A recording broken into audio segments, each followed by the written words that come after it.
الحمد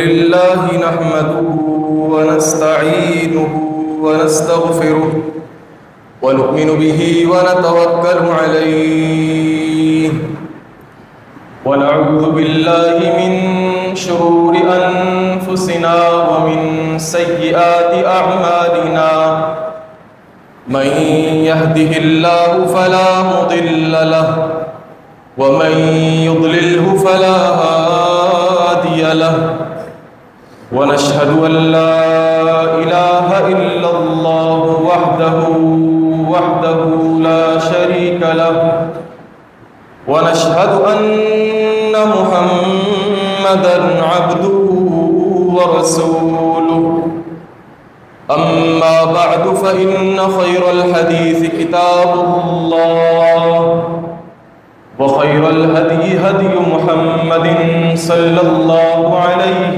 وسلم وشر الأمور محدثاتها وكل محدثة بدعة وكل بدعة ضلالة وكل ضلالة في النار. اللهم صل على محمد وعلى آل محمد كما صليت على إبراهيم وعلى آل إبراهيم إنك حميد مجيد. اللهم بارك على محمد وعلى آل محمد كما باركت على إبراهيم وعلى آل إبراهيم إنك حميد مجيد.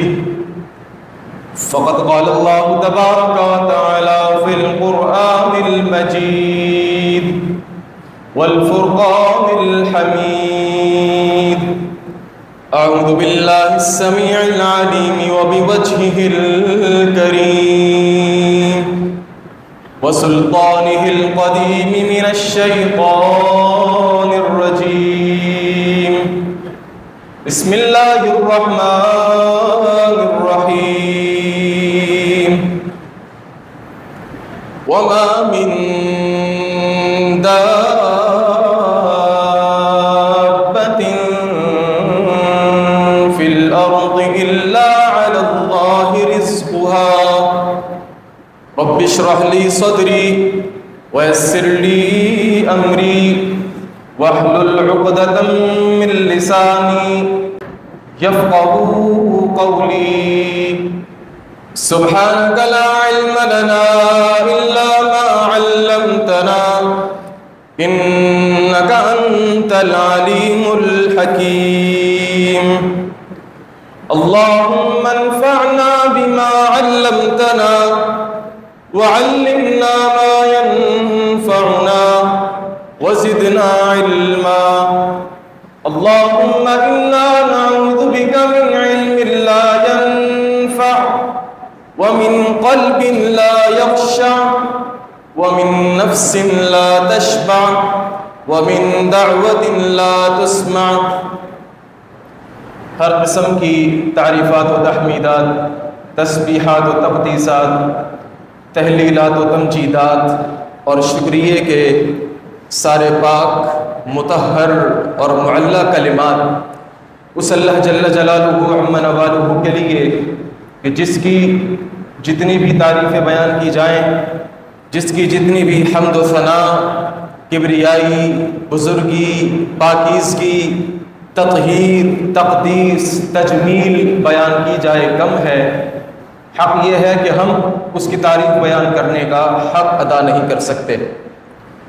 حمد و ثنا کے بعد صلاۃ و سلام ہو، درود و سلام ہو میرے اور آپ کے نبی جناب محمد الرسول اللہ صلی اللہ علیہ وسلم کی ذات اقدس پر، جسد اقدس پر، روح اقدس پر، بے شمار ان گنت لا تعداد کہ جنہیں اللہ تعالیٰ نے ساری کائنات کے لیے رہبر، رہنما اور تمام جہان والوں کے لیے رحمت بنا کر اس دنیا میں مبعوث فرمایا۔ مختصر سی حمد و صلات کے بعد آج کے خطبہ جمعہ کے اندر میرا جو موضوع سخن ہے وہ اپنی نوعیت کے اعتبار سے انتہائی اہمیت کا حامل ہے۔ اللہ سے دعا ہے کہ اللہ رب العالمین احکم الحاکمین مجھے حق بیان کرنے کی توفیق عطا فرمائے، آپ سب کو حق سننے، حق سمجھنے اور اس حق پر ہم سب کو اخلاص کے ساتھ عمل پیرا ہونے کی بھی توفیق عطا فرما دے۔ بنیادی طور پر میں نے خطبہ مسنونہ کے اندر جو ایک آیت کریمہ آپ کے سامنے تلاوت کی ہے، اس کا موضوع انسان کا رزق ہے، اس کی روزی ہے، اور اس مختصر سے وقت میں آپ کے سامنے قرآن و حدیث کی روشنی میں یہ بات رکھنا چاہوں گا کہ انسان کا جو رزق ہوتا ہے، اس کی جو روزی ہوتی ہے، اس کی جو کمائی اس کو ملنے والی ہوتی ہے، اس کے اسباب کیا ہیں، اس کے ذرائع کیا ہیں، روزی اور رزق کا جو خدائی قانون ہے وہ قانون کیا ہے، انسان کی روزی اور اس کا رزق، اس کی کمائی کیسے بڑھ سکتی ہے، کون سے ایسے کام ہیں، کون سے ایسے اعمال ہیں اگر انسان وہ کر بیٹھے تو آنے والا رزق، اس کو ملنے والی روزی اس سے دور کر دی جاتی ہے۔ اللہ اکبر۔ میں اپنی گفتگو کا آغاز ایک سوال سے کرنا چاہوں گا۔ وہ سوال کیا ہے کہ اللہ سبحانہ و تعالی نے لوگوں کے درمیان ذہنی اور مادی دونوں اعتبارات سے اللہ نے اتنا تفاوت کیوں رکھا ہے، اتنا فرق کیوں رکھا ہے؟ میرا جملہ ضائع نہ ہو جائے، میں نے عرض یہ کیا، سوال یہ بنتا ہے کہ لوگوں کے درمیان ذہنی اور مادی دونوں اعتبارات سے اتنا تفاوت کیوں ہے، اتنا فرق کیوں ہے؟ کوئی بڑا شارپ مائنڈڈ ہوتا ہے، ذہنی صلاحیتیں بہت زیادہ ہوتی ہیں، اس کی استعداد بہت زیادہ ہوتی ہے، اور کوئی بہت زیادہ کم ذہن ہوتا ہے۔ ہمارے معاشرے کے اندر مختلف قسم کے افراد و اشخاص آپ کو نظر آئیں گے، کوئی مالی اعتبار سے بہت ٹاپ نوچ قسم کا ہوتا ہے، اور کوئی بڑی غریبی کی، فقیری کی، مسکینی کی زندگی گزار رہا ہوتا ہے۔ کیوں اتنا تفاوت ہے؟ اس کا جواب یہ ہے کہ اللہ نے یہ جو دنیا بنائی ہے، اس دنیا کو اللہ نے آزمائش کے لیے بنایا ہے۔ کیا مطلب؟ کوئی بھی انسان جو اس دنیا کے اندر آیا ہے وہ ایک ہی وقت میں محتاج بھی ہے اور محتاج الیہ بھی ہے۔ بڑی توجہ کی ضرورت ہے۔ جو انسان اس دنیا کے اندر آیا ہے، جس نے اس دنیا کے اندر اپنی آپ کو کھولا ہے، وہ ایک ہی وقت میں محتاج بھی ہے اور محتاج الیہ بھی ہے۔ وہ اکیلے زندگی نہیں گزار سکتا، جنگل کے اندر زندگی نہیں گزار سکتا، اس کے رہنے کے لیے معاشرت ضروری ہے، لوگوں کا اس کے قریب ہونا ضروری ہے۔ یہ ایک ہی وقت میں محتاج بھی ہے۔ اپنا کام اگر کروانا ہے تو کسی بندے سے کروائے گا نا، یا ایک بندہ ہے کہ جس نے اپنی کمپنی کھولی ہے، اپنی فیکٹری کھولی ہے، اب اس نے مال بھی ڈلوانا ہے، فیکٹری کے اندر مال بنوانا بھی ہے، ڈسٹریبیوشن بھی ہے، یہ سارے کام اکیلا خود نہیں کر سکتا۔ اس نے مراتب دینے ہوں گے، لوگوں کو ڈیزگنیشن دینے ہوں گے، لوگوں کو کام سونپنا ہوگا، لوگوں کے کام حوالے کرنا ہوگا، ان کو ذمہ داریاں دینی ہوں گی، تب جا کے ایک سائیکل چلتا ہے۔ ایک ہی وقت میں انسان محتاج بھی ہے اور محتاج الیہ بھی ہے۔ جب ہی آپ دیکھتے ہیں کہ ہماری اس دنیا کے اندر لوگوں کے اندر مختلف قسم کے مراتب ہوتے ہیں، درجات ہوتے ہیں، کوئی قاری ہے، کوئی عالم ہے، کوئی مفتی ہے، کوئی علامہ ہے، کوئی نوکری پیشہ ہے، کوئی ملازمت پیشہ ہے، کوئی مزدور ہے، کوئی سامان اٹھانے والا کلی ہے۔ آ رہی ہے بات سمجھ میں؟ یہ مختلف درجات ہیں، مختلف مراتب ہیں۔ یہ دنیا چلتی ہے ان سارے مختلف قسم کے طبقات کے مل جانے سے. بھائی واش روم ہے، واش روم کی صفائی کروانی ہے، مسجد کا واش روم ہے یا فیکٹری کے اندر واش روم ہے. اب فیکٹری کا مالک جا کے واش روم تھوڑی دھوئے گا، یقیناً اس نے کسی کو رکھنا ہوگا. اب جب وہ رکھے گا تو اس کا تعلق اس کے ساتھ بن جائے گا. میں نے شروع میں ایک جملہ عرض کیا تھا کہ دنیا میں آنے والا ہر شخص محتاج بھی ہے، محتاج الیہ بھی ہے، خود بھی محتاج اور یہ خود کسی اور کے لیے بھی محتاج، دوسرا بھی اس کے لیے محتاج. یہ فلسفہ آپ کہیں گے کہاں سے لے کر کے آ گئے؟ میں آپ کے سامنے قرآن مجید کی 2 آیات کریمہ تلاوت کرتا ہوں، بڑی توجہ رکھیے گا. اللہ فرماتا ہے اچھا یہ طبقات کی تقسیم کیوں ہے؟ طبقات کی تقسیم 2 وجوہات کی بنیاد پر ہے. بھائی بہت توجہ. پہلی وجہ اور پہلی آیت اللہ فرماتا ہے نحن قسمنا بینہم معیشتہم، ہم نے ان لوگوں کی معیشت کو ان لوگوں کے درمیان تقسیم کر دیا ہے.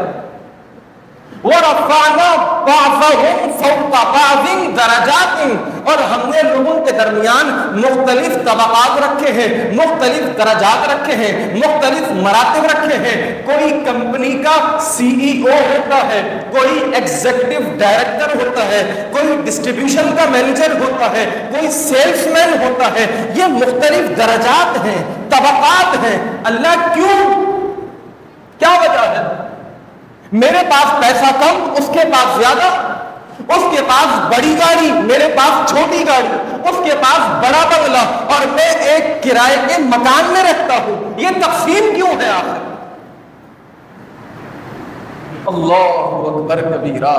رب فرماتا ہے لِيَتَّخِذَ بَعْضُهُمْ بَعْضًا سُخْرِيًّا، تاکہ لِيَتَّخِذَ بَعْضُهُمْ بَعْضًا سُخْرِيًّا، تاکہ تم دوسروں سے خدمتیں لے سکو، تاکہ تم دوسروں کو اپنے ماتحت کر سکو، ان کے ذریعے سے اپنے کام کروا سکو.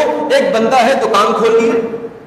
اب دنیا میں اگر ہر شخص دکان کھولنے کے قابل ہو جائے، دکان چلانے کے قابل ہو جائے، تو دکان میں کام کرنے کے لیے آپ کس کو رکھیں گے؟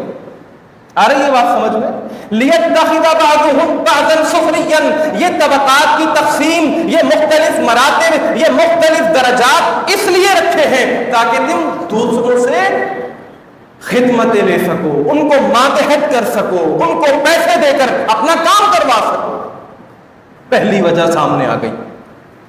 اور دوسری وجہ ان مختلف طبقات کی اللہ فرماتا ہے رفع بعضهم فوق بعض درجات. ٹھیک ہے جی، اللہ فرماتا ہے مختلف درجات دیے ہیں. اللہ بات سمجھ میں آ رہی ہے، تو نے مختلف طبقات رکھے ہیں. وجہ کیا ہے؟ وجہ تو بتا. رب فرماتا ہے میرے بندے لِيَبْلُوَكُمْ، یہ جملہ ہے جو آج آپ نے اپنے ساتھ لے کر کے جانا ہے. اللہ فرماتا ہے میرے بندے تجھے جو میں نے منزل دی ہے، تجھے جو میں نے درجہ دیا ہے، تجھے جو میں نے ڈیزگنیشن دیا ہے، جو مقام اور مرتبہ دیا ہے، اس کی وجہ یہ ہے لِيَبْلُوَكُمْ فِيمَا آتَاكُمْ. آج تم کہیں کے چودھری ہو، آج تم کہیں کے سربراہ ہو، آج تم کہیں کے محتمم ہو، آج تم کہیں کے منتظم ہو، آج کہیں کی ذمہ داری تمہارے اوپر سونپ دی گئی ہے، تو یاد رکھو لِيَبْلُوَكُمْ، اس کی وجہ یہ ہے کہ اللہ تمہیں آزمانے کے لیے یہ دیتا ہے. لِيَبْلُوَكُمْ، تمہیں آزماتا ہے پیسہ دے کر، تمہیں آزماتا ہے فیکٹری کھلوا کر، تمہیں آزماتا ہے پیسہ چھین کر، غریبی دے کر. یہ اللہ کی طرف سے تقسیم ہے. تو اب تک کی گفتگو سے یہ بات واضح ہو گئی. تو یہ جو طبقات کی تقسیم ہے 2 بنیادی وجوہات کی بنا پر ہے. پہلی وجہ یہ ہے کہ اللہ سبحانہ و تعالی لوگوں کو آزماتا ہے. ٹھیک ہے جی، اپنی گفتگو کو مزید آگے بڑھاتے ہیں. رزق کی تقسیم، روزی کی تقسیم، مختلف لوگوں کی مختلف کمائیاں ہوتی ہیں. اس میں اللہ کا قانون کیا ہے؟ 3 آیات آپ کے سامنے پڑھ کر اپنی گفتگو کو آگے بڑھاؤں گا، بڑی توجہ فرمائیے گا۔ اللہ فرماتا ہے اللہ یبسط الرزق لمن یشاء ویقدر، اللہ ہی ہے کہ جس کا چاہے رزق بڑھا دے اور جس کا چاہے رزق گھٹا دے۔ ایک اور مقام پہ فرماتا ہے کل، اے میرے حبیب آپ ان کو بتا دیجئے، ان کو سکھا دیجئے، اس دنیا میں پیدا ہونے والے ہر شخص کو یہ بتا دیجئے ان ربی، میرا رب ہے یبسط الرزق لمن یشاء ویقدر، جس کا چاہے رزق بڑھا دے اور جس کا چاہے رزق گھٹا دے۔ ایک اصولی بات آپ کی خدمت میں عرض کروں، لیکن اس سے پہلے ایک آیت سن لیجئے۔ اللہ فرماتا ہے اولم یروا، کیا یہ لوگ دیکھتے نہیں ہیں؟ کیا یہ لوگ غافل بیٹھے ہوئے ہیں؟ کیا یہ لوگ تدبر نہیں کرتے؟ کیا یہ لوگ سوچ اور فکر نہیں کرتے کہ ان اللہ یبسط الرزق لمن یشاء؟ اب آپ دیکھیں اپنی پریکٹیکل لائف کے اندر، آج سے 20 سال پہلے جو لوگ بڑے بڑے معاشرے کے کاروباری کہلایا کرتے تھے، جن کے پاس بڑا بینک بیلنس ہوا کرتا تھا، جدی پشتی جائیدادیں ان کے پاس ہوا کرتی تھیں، آج وہ کہاں پر کھڑے ہوئے ہیں؟ پتہ یہ چلتا ہے کہ روزی اور رزق کا جو قانون ہے وہ خدائی قانون ہے۔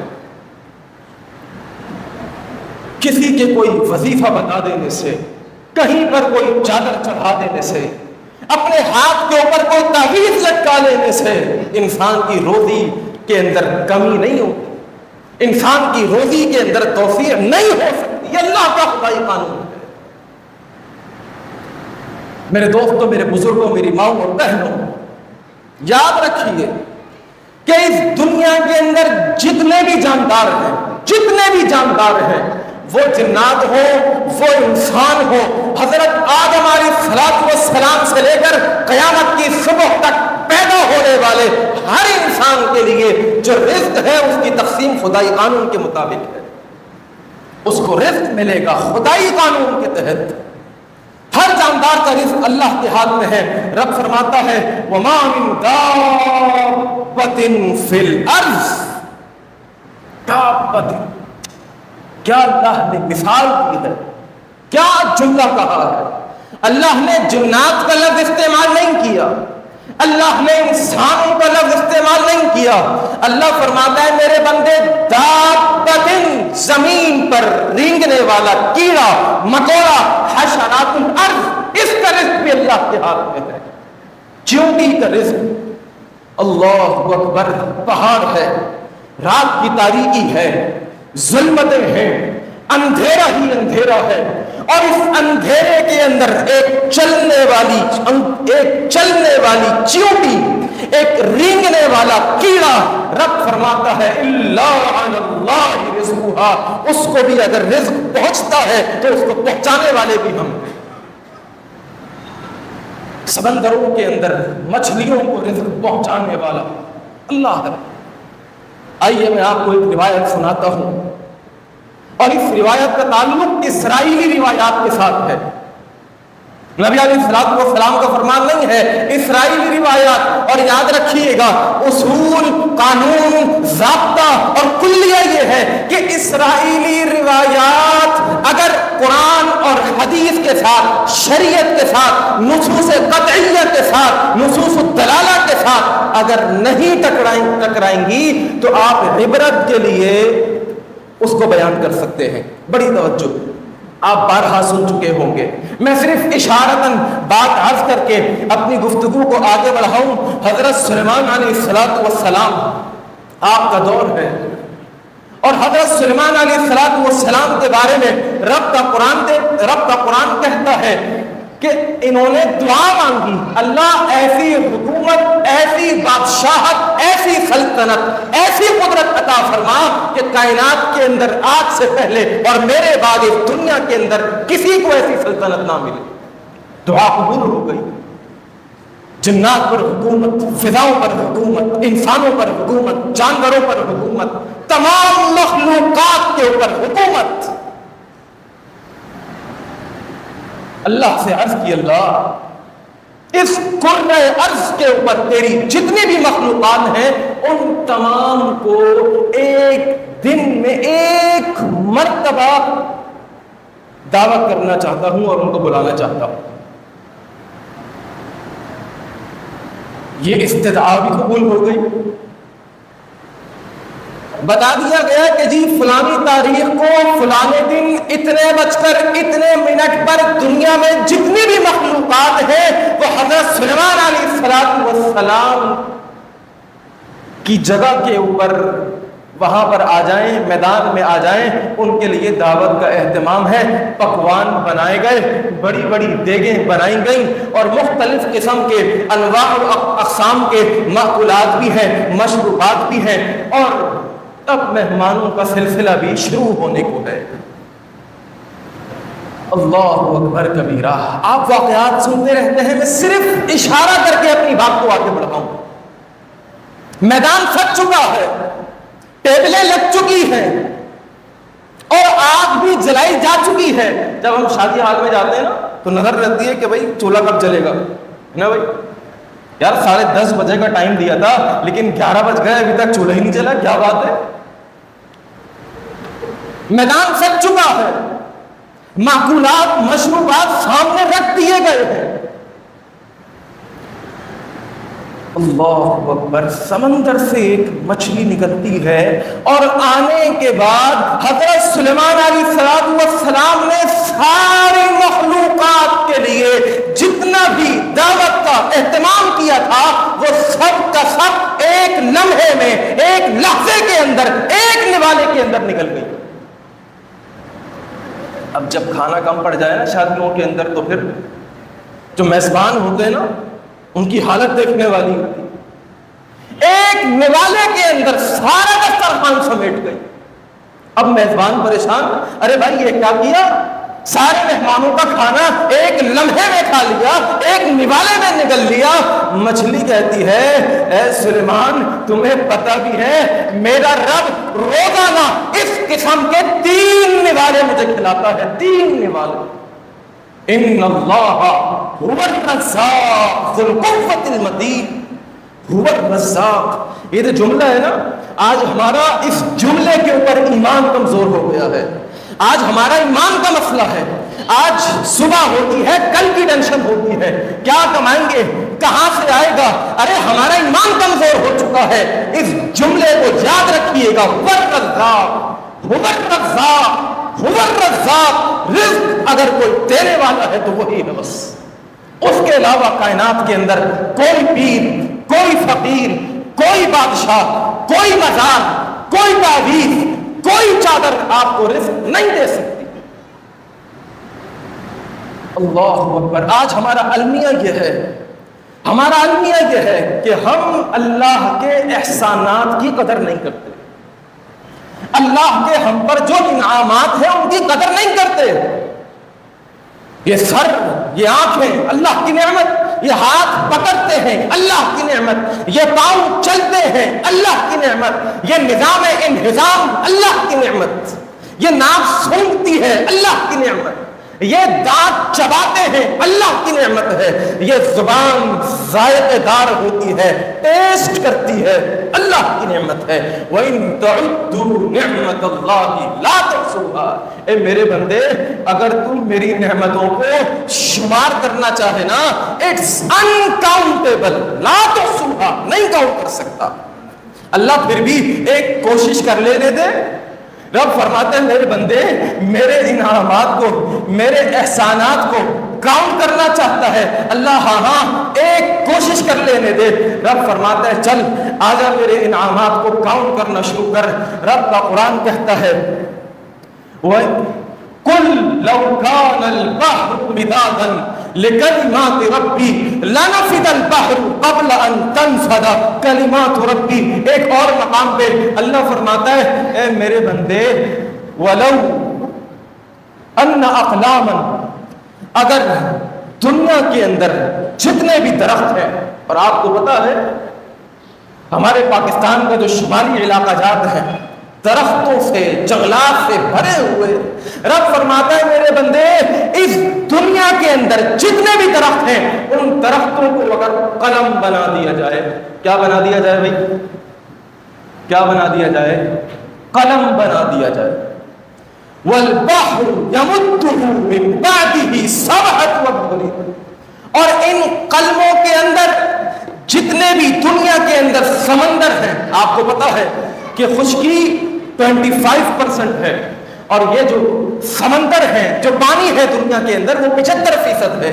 رب فرماتا ہے اس 75% پانی کو اگر دوات بنا دیا جائے, انک بنا دیا جائے, اور یہ انک لینے کے بعد ان درختوں کو قلم بنانے کی صورت کے اندر یہ دوات ڈالتی جائے اور انسان میرے انعامات کو لکھنا شروع کر دے, کام کرنا شروع کر دے, رب فرماتا ہے میرے بندے یہ دوات بھی ختم ہو جائے گی, یہ درخت بھی ختم ہو جائیں گے. اور یاد رکھیے آپ نہیں, ہم نہیں, ہماری ساتویں پشت اگر اللہ کے احسانات کو لکھتی رہے لکھتے قیامت کی صبح تک وہ انک ختم ہو جائے گی, وہ دوات ختم ہو جائے گی, لیکن کوئی دنیا کے اندر اللہ کے احسانات کو کاؤنٹ نہیں کر سکتا, انکاؤنٹیبل. مزید اپنی گفتگو کو آگے بڑھاتا ہوں. ابن حبان کی روایت ہے, میرے اور آپ کے نبی جناب محمد رسول اللہ صلی اللہ علیہ وسلم نے فرمایا, آج لوگ پریشان ہوتے ہیں یار, روزی کا مسئلہ ہے, رزق کا مسئلہ ہے, بڑی تنگی ہے, پیسے نہیں ہے. آئیے میں آپ کو بتاؤں, میرے اور آپ کے نبی جناب محمد رسول اللہ صلی اللہ علیہ وسلم نے فرمایا ان الرزق, بے شک رزق, لا یطلب العبد, اپنے بندے کے پاس پہنچ جاتا ہے, اس کے پاس آ جاتا ہے, اور اس کے پاس آنا ہی آنا ہے جس طریقے سے کما یطلب اجلہ, جس طرح انسان کی موت میں اس کے پاس آنا ہے.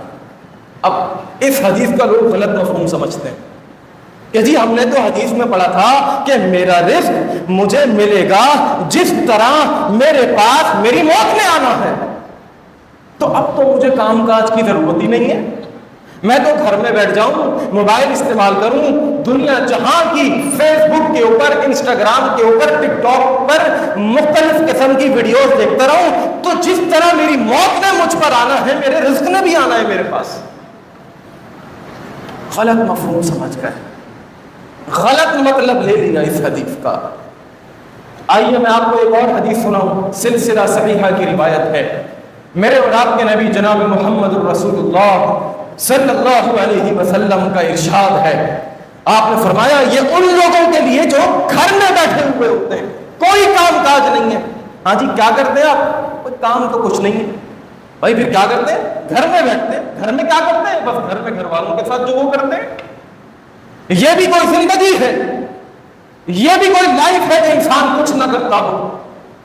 مرد کی مردانگی اس کے اندر ہے کہ وہ صبح ہونے کے بعد گھر میں نہ بیٹھے, مرد کی مردانگی اس کے اندر ہے کہ وہ گھر سے نکل کر اپنے معاش کی فکر کرے. نبی علیہ الصلوۃ والسلام نے فرمایا لا تستبطئوا فی الرزق, اپنے رزق کے حصول میں, اپنے رزق کی تلاش کے اندر کبھی بھی سستی اور مایوسی مت دکھانا, کبھی بھی سستی اور کاہلی کا شکار مت ہو جانا.